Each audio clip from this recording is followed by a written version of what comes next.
말씀 함께 보겠습니다. 마태복음 21장 33절에서 46절까지의 말씀입니다. 마태복음 21장 33절에서 46절까지의 말씀을 보겠습니다.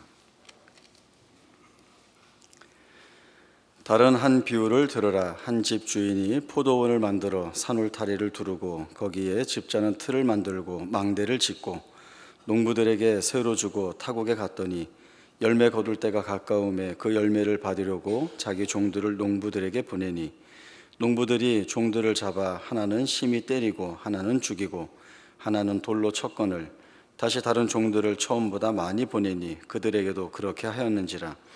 후에 자기 아들을 보내며 이르되 그들이 내 아들을 존대하리라 하였더니 농부들이 그 아들을 보고 서로 말하되 이는 상속자니 자 죽이고 그의 유산을 차지하자 하고 이에 잡아 포도원 밖에 내쫓아 죽였느니라. 그러면 포도원 주인이 올 때에 그 농부들을 어떻게 하겠느냐? 그들이 말하되 그 악한 자들을 진멸하고 포도원은 제때에 열매를 바칠 만한 다른 농부들에게 새로 줄지니이다. 예수께서 이르시되 너희가 성경에 건축자들이 버린 돌이 모퉁이의 머릿돌이 되었나니 이것은 주로 말미암아 된 것이요 우리 눈에 기인하도다 함을 읽어본 일이 없느냐. 그러므로 내가 너희에게 이르노니 하나님의 나라를 너희는 빼앗기고 그 나라에 열매 맺는 백성이 받으리라. 이 돌 위에 떨어지는 자는 깨지겠고 이 돌이 사람 위에 떨어지면 그를 가루로 만들어 흩으리라 하시니 대제사장들과 바리새인들이 예수의 비유를 듣고 자기들을 가리켜 말씀하신 줄 알고 잡고자 하나 무리를 무서워하니 이는 그들이 예수를 선지자로 알미었더라. 아멘. 마태복음 21장은 예수님께서 이제 구원 사역의 막바지에 이르러서 예루살렘 성으로 입성하시는 것과 또 예루살렘에 들어오셔서 성전을 청결하게 하는 사건을 시작으로 삼고 있습니다. 예수님께서 공생의 사역 동안 사람들에게 자신이 하나님의 아들이시고 이 세상을 구원할 구주로 오셨다라고 하는 사실들을 늘 증거하셨지만 그 주님의 말씀에 귀를 기울이고 따르는 자들보다는 오히려 듣기를 거부하고 반대하는 자들이 많이 있었습니다. 그 중에 대표적인 자들이 그 당시에 종교계를 쥐고 있었던 기득권 자들이었는데 예수님이 성전을 청결하게 하시고 또 성전에서 가르치시는 모습들을 바라보면서 내가 무슨 권위로 이런 일을 하느냐라고 하는 질문을 던지게 됩니다. 이들이 예수님께 이 질문을 던진 것은 예수님이 정말 어떤 권위로 일하는지를 알고 싶어서 물어본 것이 아니라 예수님이 줄곧 말씀해 오셨던 예수님이 메시아이시다라고 하는 그 사실을 사실은 거꾸로 예수는 메시아가 아니다라고 하는 이 부분을 의도적으로 부각시키기 위한 그런 질문을 한 것입니다. 이러한 그 의중을 꿰뚫어 보신 주님이 자신이 진정으로 하나님이 보내신 아들이고 또 너희가 기다려왔던 메시아 참 구원자이다 라고 하는 사실을 세 가지의 비유를 들어서 말씀을 해 주십니다. 오늘 비유는 그 두 번째 비유가 됩니다. 비유를 제가 읽었지만 다시 간단히 말씀을 드리면 한 포도원 주인이 자기 포도원을 어떤 농부들에게 새로 주고 타국에 떠났습니다. 나중에 때가 되어서 그 열매를 받을 때가 되니까 자기 종들을 보내어서 받아오도록 했습니다. 그런데 이 농부들은 이 주인에게 새를 바칠 마음이 없었던 것으로 보입니다. 마땅히 그 종들에게 주인에게 줄 새를 열매를 드려야 하는데 주지 않고 오히려 종들을 심히 때리기도 하고 또 돌로 치기도 하고 죽이기까지 합니다. 더 많은 종들을 보냈지만 결과는 똑같았습니다. 그러니까 이제 이 포도원 주인이 생각하기를 내가 아들을 보내면 이 농부들이 그 아들됨을 보고 존대하리라, 존귀히 여기리라 이런 생각을 하고 보내게 됩니다. 주인의 의도와는 다르게 농부들은 악한 생각을 하게 되죠. 이 아들이 포도원 주인의 상속자이니 이 아들을 죽이면 이 포도원의 유산이 우리가 가질 수 있겠다, 우리가 차지할 수 있겠다라고 하는 생각을 하고는 그 아들을 죽이게 됩니다. 예수님의 이 비유는 간단하지만 말씀하고자 하는 내용은 대단히 정확합니다. 세상에서 많은 사람들이 예수님의 메시아 되심과 참된 구원자 되심을 거부하고 배척하고 있지만 변할 수 없는 진리는 예수님이 하나님의 아들로서 이 땅에 보냄을 받으셨다는 것이고, 그 보냄받은 예수님이 이 땅에서 행하시는 일들이 인류를 죄 가운데서 구원해 내시는 메시아, 참된 구원자라고 하는 것입니다. 이러한 사실들은 분명한데 거부하고 배척하는 자들을 향하여서 비유를 통하여서 예수님의 신분에 대한 변할 수 없는 내용을 증거하고 가르치고, 반대로 이러한 예수님을 배척하는 자들을 악한 농부들의 비유함으로 인하여서 그들이 잘못된 길을 가고 있다라고 하는 것을 사실은 신랄하게 지적하고 계시는 것입니다. 예수님의 공생의 사역은 내내 이 싸움을 하고 있습니다. 예수님이 하나님의 아들로서 메시아로 오셨다라고 하는 것이 늘 예수님이 사람들 가운데에서 드러내시는 말씀이고, 또 예수님이 행하여 보여주시는 사역의 내용들 모든 것이 다 여기에 초점이 맞추어져 있습니다. 그러면서 사람들이 스스로 질문을 갖게 됩니다. 저렇게 말하고 있는 저 예수가 정말 누구인가 라고 하는 것입니다. 예수님이 전하시는 말씀과 그 드러내시는 사역의 행위들을 보면서 믿는 사람들에게는 예수가 누구냐라고 하는 이 질문에 예수는 하나님이 보내신 아들이고 이 땅에 오신 구원자이시다라고 하는 답을 하겠지만, 그러나 분명히 드러나는 증언과 증거가 있음에도 불구하고 믿지 않는 자들에게는 예수가 누구냐라고 하는 질문에 그가 선지자나 선생일 수는 있지만 하나님의 아들 참된 구원자는 아니다, 이렇게 이야기를 하고 있는 것입니다. 그래서 예수님의 공생의 그 기간을 우리가 무엇이라고 이해를 하는가 하면 바로 이러한 사실을 사람들에게 가르치고 알려주고 믿게 하는 그러한 시간과 과정으로 삼고 계시다는 것들을 저희들이 보게 됩니다. 성경에 보면 예수님이 하시는 말씀대로 하나님이 보내신 아들이요 이 땅에 오신 참된 구원자라고 하는 사실들이 여러 군데에서 여러 내용과 여러 모양으로 반복되고 강조되면서 기록이 되고 있습니다. 예수님이 세례 요한에게 세례를 받으시고 올라오실 때에 하늘에서 하나님의 음성이 있었습니다. 이는 내 사랑하는 아들이요 내 기뻐하는 자다라고 하는 것이죠. 분명히 하나님은 예수님을 향하여서 이는 내 사랑하는 아들이다 라고 하는 음성을 분명히 주셨고, 또 내 기뻐하는 자다 라고 하는 사실들을 통하여서 이 예수님이 하나님의 아들로서 보냄받은 자다라고 하는 증거가 드러나고 있습니다. 또 그 세례 요한의 제자가 예수님을 찾아와서 오실 그이가 당신입니까? 아니면 우리가 다른 사람을 기다려야 합니까? 라고 할 때에 너희가 가서 듣고 본 바를 이야기해라. 보지 못하는 자들이 보게 되었고, 걷지 못하는 자들이 걷게 되었고, 나병 환자가 치료를 받게 되고, 듣지 못하는 자가 듣고, 죽은 자가 살아나고, 가난한 자들에게 복음이 전파된다 하라, 이 말씀을 하십니다. 예수님이 사역을 통해서 드러내신 그 같은 모든 일들은 이사야에서 기록된 메시아가 이 땅에 임하였을 때 아름답게 드러날 구원의 내용들입니다. 그 예수님으로 인하여서 그 같은 일들이 일어났기 때문에 그 예수님이야말로 구약에서 예언된 메시아다라고 하는 사실이 확고하게 증언되는 내용이 되고 있습니다. 요한복음에 보면 예수님께서 자신을 하나님의 떡이라고 칭하시고 하늘에서 내려 생명을 준다라고 하는 말씀을 주셨습니다. 이 말씀을 듣고 믿지 않는 사람들도 있지만, 그러나 베드로는 그 말씀을 듣고 너희도 가려느냐 할 때에 영생의 말씀이 여기 있사오니 우리가 어디로 가오리까 라고 하는 믿음을 고백함으로써 그 예수님이 바로 이 땅에 보내신 하나님의 아들이시오 메시아요 참된 구원자라고 하는 사실들이 다시 한번 확증이 되고 있습니다. 이 외에도 예수님이 사람들에게 가르쳐 주시는 말씀이 사람들의 권위와 다르다라고 하는 것, 예수님이 귀신을 쫓아내고 병든 자를 고쳐내시는 그러한 치유와 회복의 사역이 바로 메시아의 사역인 것을 보면서 더욱더 확실하게 이러한 내용들이 확증이 되고 있습니다. 이러한 내용은 유대인에게만 찾아볼 수 있는 것이 아니라 이방인에게서도 확인되는 내용입니다. 마태복음 8장에 보면 한 백부장이 예수님을 찾아오는 내용이 기록이 되어 있습니다.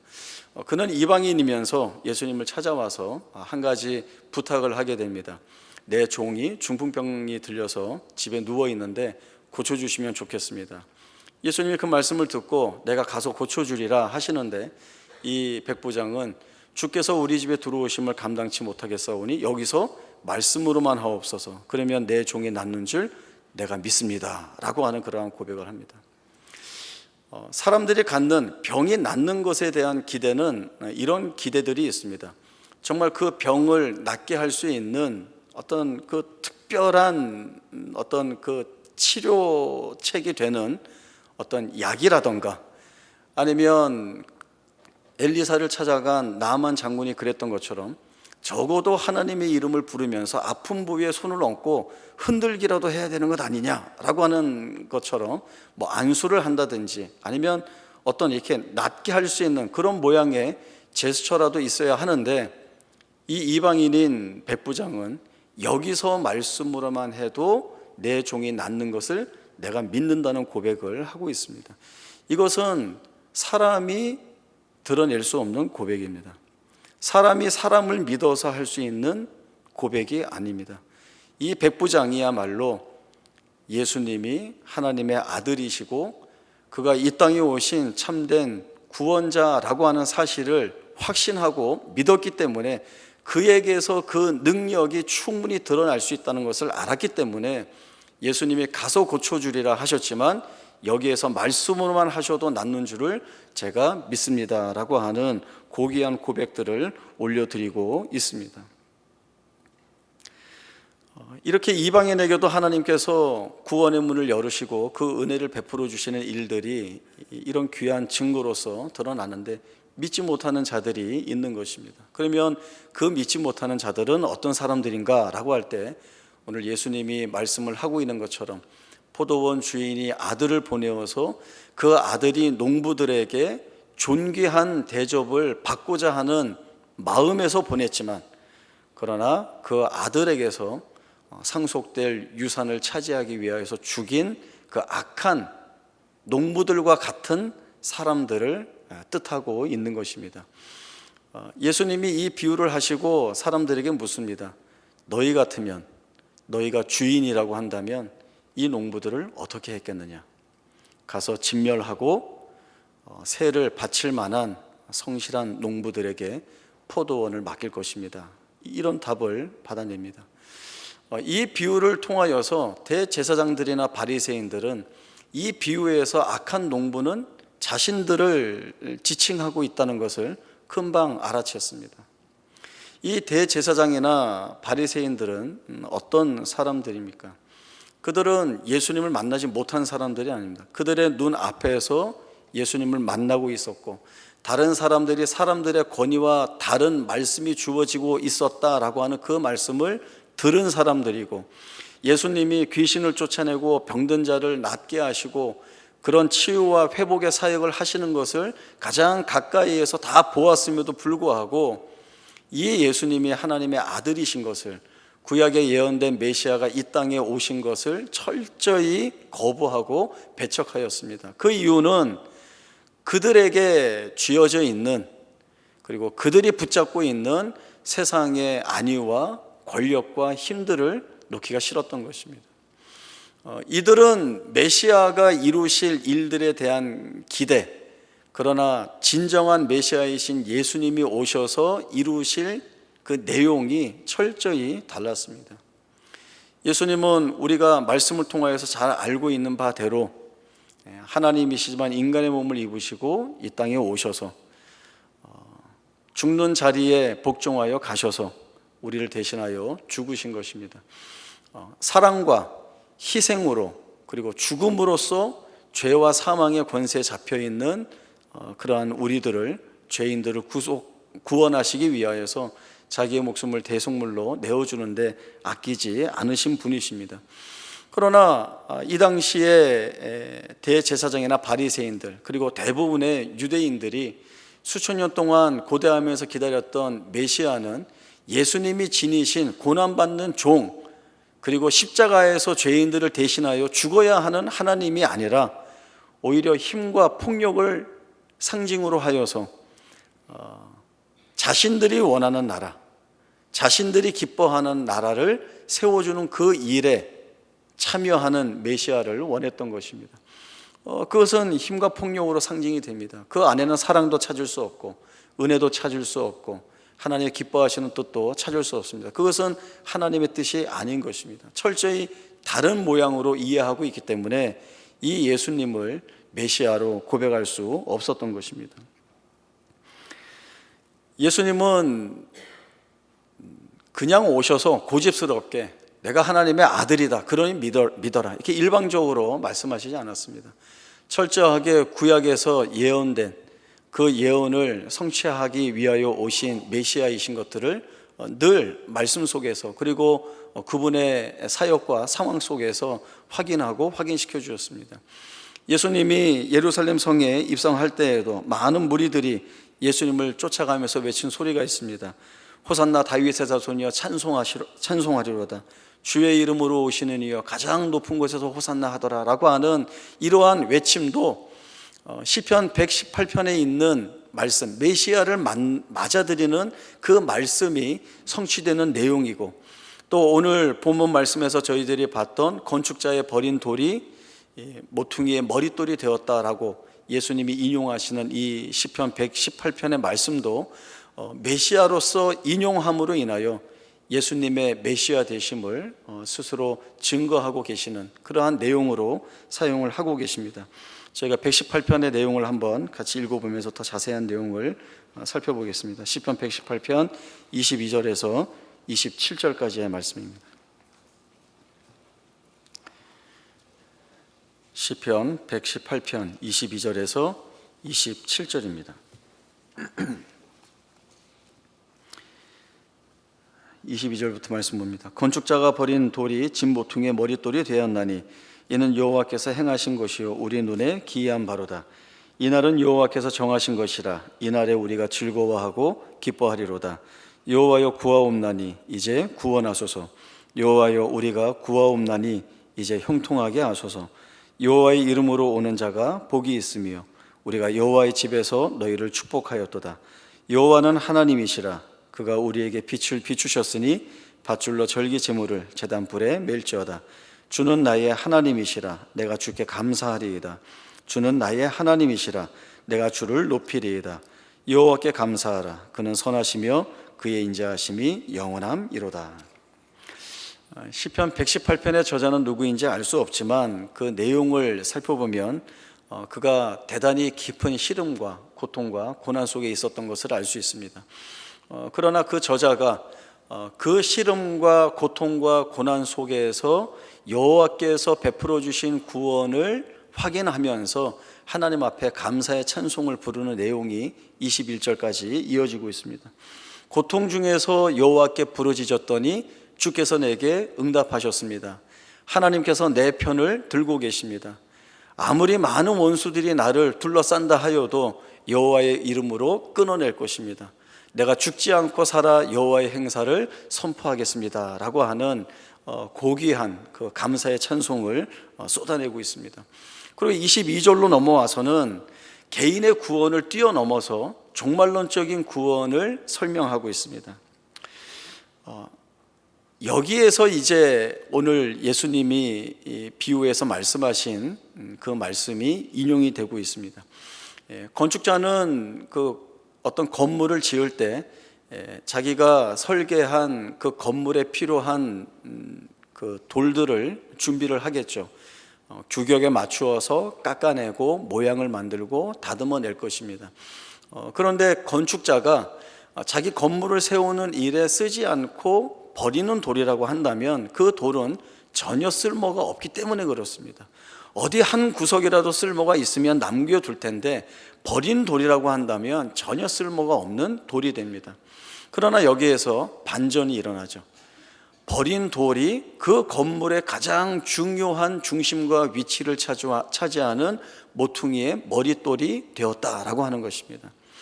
이 같은 일은 하나님이 이루어내시고 행하시는 일들이 어떤 일인가라고 하는 것입니다. 그것은 사람들이 일반적으로 보게 되는 일들이 아닌 것입니다. 그래서 사람들의 눈에는 기이하다고, 알 수 없다고, 어떻게 그렇게 일이 일어날 수 있는가라고 생각을 한다는 것이죠. 그러나 그것이 기이하지만, 그러나 하나님이 행하신 일이라고 한다면 그것이 가장 분명하고 확실한 일이라고 하는 것입니다.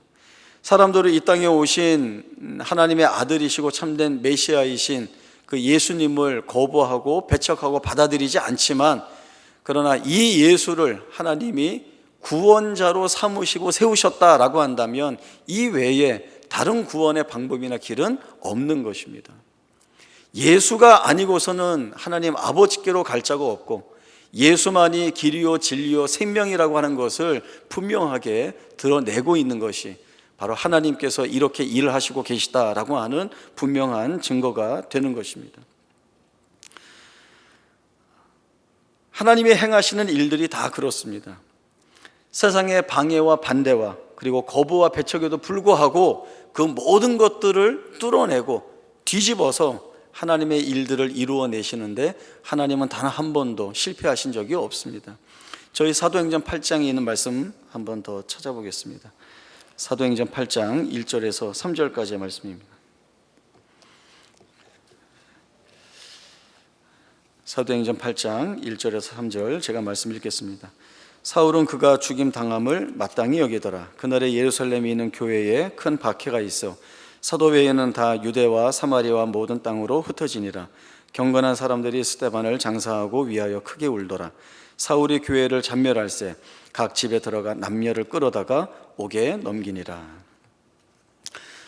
사도행전 전체의 내용을 보면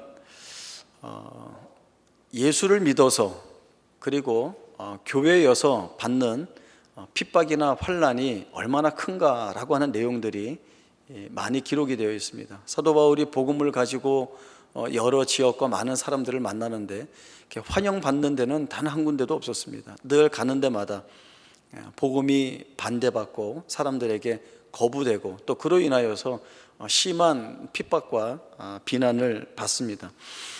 그러나 역설적이게도 그러한 핍박과 고난과 거부 속에서도 복음은 확장되어 갔습니다.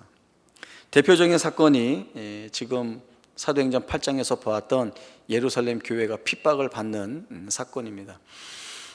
오순절 성령 강림을 통하여서 폭발적인 성도들의 부흥을 경험하게 됩니다. 베드로 한 번 설교 때마다 3,000명이 회개하여서 교회로 모이게 되고, 또 이 교회 모인 자들이 날마다 함께 하면서 떡을 떼고 기도하는 일에 애를 씁니다. 그러다가 스데반의 순교 이후에 상상할 수 없었던 핍박을 이 예루살렘 교회가 경험을 하게 되죠. 그래서 오늘 말씀에서 보았듯이 사도만 남겨두고 나머지 성도들은 교회를 떠나서 다 흩어지게 됩니다. 흩어진 이유는 단 하나입니다. 죽지 않고 살기 위해서 도망간 것입니다. 교회에 남아있으면 핍박 때문에 죽을 것 같으니까 자기 생명을, 자기 목숨을 보존하려고 도망친 것입니다. 교회가 그렇게 부흥하고 뜨거웠다가 핍박을 받으면서 교회의 구성원이었던 성도들이 살기 위해서 다 도망가고 이제 교회가 빈 모습이 되었습니다. 그러면 즉각적으로 나올 수 있는 반응은 교회는 망했다, 이것 외에는 없는 겁니다. 교회는 힘을 잃었다, 더 이상 소망이 없다라고 하는 것이 지극히 합당하고 일반적인 평가입니다. 그러나 하나님이 이 일들을 어떻게 끌어다 사용하시는가 하면, 자기 목숨을 보존하고 살기 위해서 여러 지역으로 흩어진 성도들이 그 흩어진 자리에서 복음을 증거하기 시작을 했습니다. 그 복음을 증거할 때에 성령의 역사가 일어나서 많은 사람들이 회개하고 예수를 구주로 믿는 고백이 늘어나게 되었습니다. 이 일은 교회사적으로 어떻게 평가가 되는가 하면, 예루살렘이라고 하는 한 지역에 한정되어 있던 복음이 여러 지역으로 확산되는, 흩어지는 계기가 되었다, 기회가 되었다, 이렇게 평가를 합니다. 그런데 이 내용이 무엇과 그 맥을 같이 하는지 보십시오. 예수님이 승천하시면서 주신 마지막 지상 명령과 그 맥을 같이 하고 있습니다. 예수님이 오직 성령이 너희에게 임하시면 너희가 권능을 받고 예루살렘과 온 유대와 사마리아와 땅끝까지 이르러 내 증인이 되라, 이런 지상 명령을 주셨는데, 예루살렘 교회가 핍박을 받고 다 흩어져서 어떻게 됐느냐라고 했을 때, 여기 사도행전 8장에 주시는 말씀이 무엇인가 하면, 교회에 큰 박해가 있어 사도회에는 다 유대와 사마리아 모든 땅으로 흩어졌다.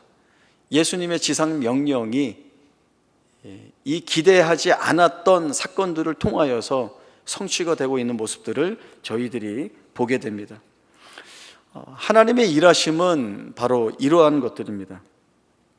바로 이러한 일들을 하나님이 만들어내십니다. 그래서 그냥 외적인 조건으로만 보자면, 교회와 성도의 형편으로만 보자면 망했기 때문에 대단히 힘들었다, 어려웠다, 죽을 고생을 하고 있다, 이런 내용들이 이어져 나와야 되는데, 이 내용과 더불어 그 뒤에 나오는 말씀이 무엇인가 하면, 사도행전 12장 24절에 하나님의 말씀이 흥왕하여 더하였다 라고 하는 말씀을 주고 있습니다. 세상은 상상해 낼 수 없는 결과가 나오고 있는 것입니다. 성도들조차도 어떤 면에서는 기대하지 못했던 결론이 자신들을 통하여서 만들어지고 있습니다. 이것을 누가 이루어냈습니까? 하나님이 이루어내신 것이죠.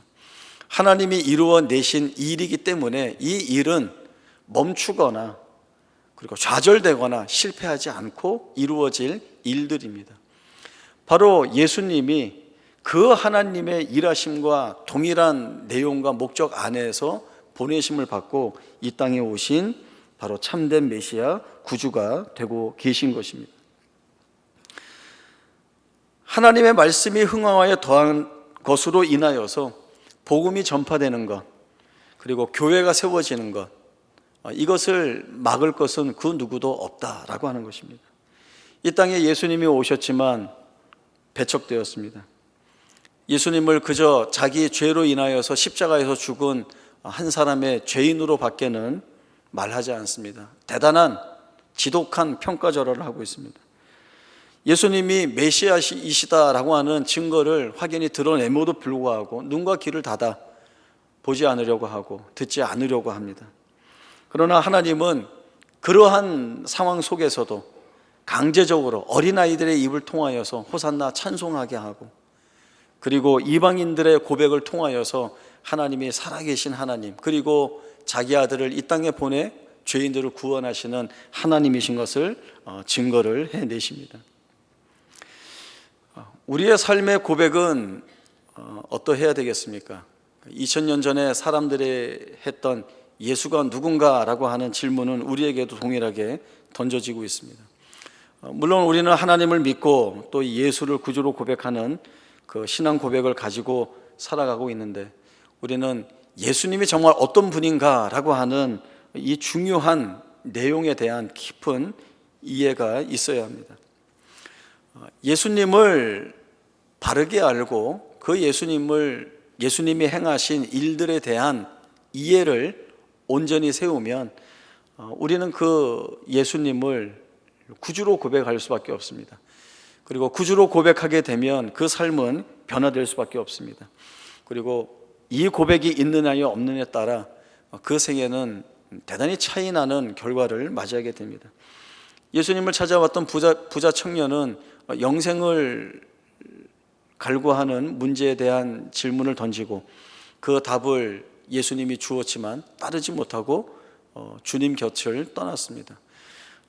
그에 비해 삭개오는 사람들에게는 손가락질을 많이 받는 사람이었지만 예수님의 구원의 초청에 호응하고 그리하여서 정말 변화된 삶을 살아갔던 것들을 우리 복음서에서 저희들이 그 말씀을 보고 있습니다. 우리가 예수님을 구주로 고백한다라고 하는 것은 그 예수님이 구주로서 나를 위하여 어떠한 일을 행하셨고 그 나를 위해 행하신 일이 내게서 무엇을 이루어냈는가를 볼 때에 항복할 수밖에 없는 일들이 됩니다. 하나님의 사람의 몸을 입으셨습니다. 그리고 성부 하나님이 가지고 계신 구원의 계획에 따라 그 뜻에 따라 순종하기 위하여 이 땅에 오셨습니다. 그리고 십자가에 죽기까지 복종하셨습니다. 겟세마네 동산에서 이 고난의 잔을 내게서 옮겨 주옵소서라고 하는 기도를 하셨지만 우리 주님의 기도의 끝은 옮겨 달라는 것으로 끝난 것이 아니라 아버지의 뜻대로 되기를 원합니다라고 하는 순종의 기도로 맞춰지십니다. 십자가에 달리셔서도 너 자신이나 구원해라 조롱하고 멸시하는 자들을 위하여서 저들의 죄를 사하여 달라는 그 주님의 마음, 그리고 십자가에서 이루신 구원의 뜻, 이 모든 것들이 나를 향하여 주어지고 있는 것입니다. 그 일을 하신 주님이 예수는 누구인가? 라고 하는 질문 앞에 우리는 어떠한 답을 갖게 되겠습니까? 그렇게 행하신 예수님의 모습에서 우리는 참된 구원자의 모습을 보게 됩니다. 천사보다 존귀한 하나님의 아들이시고 십자가에서 죽으신 것은 죄와 사망의 권세에 사로잡혀 있는 우리들을 구원하시기 위한 것입니다. 우리를 도우시고 또 우리의 피난처 되시고자 하시는 그 예수님의 그 참된 구원자의 아름다운 모습들이 이 예수의 말씀과 사역에 다 녹아 들어가 있습니다. 우리가 살아가면서 겪는 시험이나 고난은 우리에게서 많은 눈물과 한탄을 쏟아내게 합니다. 갈 수 없는 길을 가야 하는 버거움이 있고 그 끝을 알 수 없는 문제를 안고 가야 된다는 것이 늘 우리에게는 두려움일 수밖에 없습니다. 그러나 내가 가지고 있는 부패한 본성, 그리고 그 본성의 저주로 인하여서 영원한 사망에서 헤어나올 수 없는 나를 위하여서 하나님이, 신이신 하나님이 자기 목숨을 버리기 위하여서 죽으셨다라고 하는 그 사실이 내게 다가오고 내가 믿을 수 있는 고백이라고 한다면 내가 처해 있는 이 자리에 주님은 어떻게 하시겠는가? 당연히 찾아오시지 않겠습니까? 그리고 우리가 걷고 있는 그 길에 당연히 함께 하시지 않겠습니까? 그러면 그 주님으로 인하여서 가지 못할 길을 가게 하시고 견디지 못할 일들을 견디게 하시고, 그리고 우리가 아무리 두려워하고 무서워하고 또 절망과 포기하고 싶은 그 자리에서 끝까지 우리를 곁에서 붙들어 내시는 주님의 그 손길과 또 그 일하심을 저희들이 보게 된다면 우리는 그 자리를 지켜 나갈 수밖에 없는 것입니다. 그것은 확률의 싸움도 아니고 될까 안 될까 어떤 운을 바라는 것도 아니고 마땅히 하나님이, 주님이 우리 안에서 이루어내실 일들이라는 약속들이 우리에게 주어져 있습니다. 그래서 우리의 다짐이나 각오는 어떠한 것들이 되어야 하겠습니까? 주께서 내게서 이루신 일들에 대한 감사가 있어야 할 것이고, 그리고 변하지 아니하시고 여일하신 주님께서 앞으로도 내 삶에서 이루실 일들이 동일하다라고 하는 그 사실 앞에 감사의 고백을 가지게 될 것입니다. 주님은 주님이 걸어가시고 걸어내셔서 완성하신 그 구원의 능력을 우리의 삶 가운데 덮어주고 계십니다. 우리가 지니고 있는 그 어떤 것보다도 더 크게 일하시고 더 풍성하게 덮어내시는 하나님의 일하심과 그 계획과 그 목적과 뜻이 우리의 생애에 대하여 집중하고 계시다는 사실이 하나님 앞에 부름받은 우리의 인생을 돌아보면서 우리가 갖는 확인인 것입니다. 하나님은 우리에게 이 약속을 주셨습니다. 임마누엘, 내가 너희와 함께 하겠다라고 하는 것입니다. 제가 저희 그 덩치 큰 아들에게 물었습니다. 너가 덩치가 큰데 너가 누구랑 싸울 때 내가 뒤에 있으면 도움이 되겠냐 안 되겠냐? 도움이 되죠. 도움이 되죠. 제가 아들에게 상담해 줄 말이 있어서 그렇게 얘기하고 제가 그 이야기를 했습니다. 너 뒤에 아버지인 내가 있어서 너가 두려워하지 않고 마음이 평안하겠지만 아버지와 비교할 수 없는 하나님이 내 뒤에 계시다. 그 이야기를 했습니다. 우리 모두에게 우리 스스로가 해야 하는 말씀입니다. 임마누엘 되시는 하나님이 우리와 함께 하시고 우리가 세상이 가지고 있는 헛된 것에 우리를 빼앗기지 아니하시려는 하나님의 놀라우신 은혜가 우리를 향하여 주어지고 있습니다. 이 하나님과 동행하며 이 주님을 나의 주님으로 고백함으로 인하여서 우리를 살아가게 하시는 그 길에서 하나님이 우리를 통하여 드러내시는 그 모든 일들을 잘 감당하여 하나님의 영광에 찬송이 되는 우리 모두가 될 수 있기를 바랍니다. 기도하겠습니다. 하나님 아버지 은혜를 감사합니다. 하나님께서 영원 전에 우리를 택하여 주시고 하나님의 거룩한 부르심을 받은 자녀로 삼으심으로 인하여서 우리의 생애를 복되게 하셨습니다. 그러한 하나님의 놀라우신 뜻이 있음에도 불구하고 때로 우리는 우리의 시선을 세상에 꽂아두고 이 세상이 나의 위협이요 또 이 세상 때문에 느껴야 할 절망 때문에 많이 고민하고 애타했었습니다. 그러나 그것은 우리가 서야 할 자리가 아닙니다. 하나님이 우리를 끌고 가시는 자리는 그 고난과 그 고통과 그리고 그 절망과 그 핍박 속에서도 하나님이 이루어 내시는 일들을 바라보며 하나님께 감사와 찬송을 올리는 영광된 자리입니다. 그 주어진 자리에 저희들을 다시 세워주시고 우리의 믿음을 발휘하여 주를 붙들고 나아가 하나님을 기쁘시게 하며 하나님의 영광의 찬송이 되는 삶을 살아낼 수 있는 저희 모두가 되게 하여 주옵소서. 늘 우리의 심령 가운데 예수가 누구냐라고 할 때에 주는 나의 생명이시요 나의 주라고 하는 고백을 가지고 그 주와 동행하는 것을 기뻐하며 살아가는 저희가 되게 하여 주시어서 세상에 지지 않고 살아내게 하시는 주의 영광을 우리의 삶 가운데에서 확인하는 복들이 있게 하여 주옵소서. 거룩하신 예수님의 이름으로 기도하옵나이다. 아멘.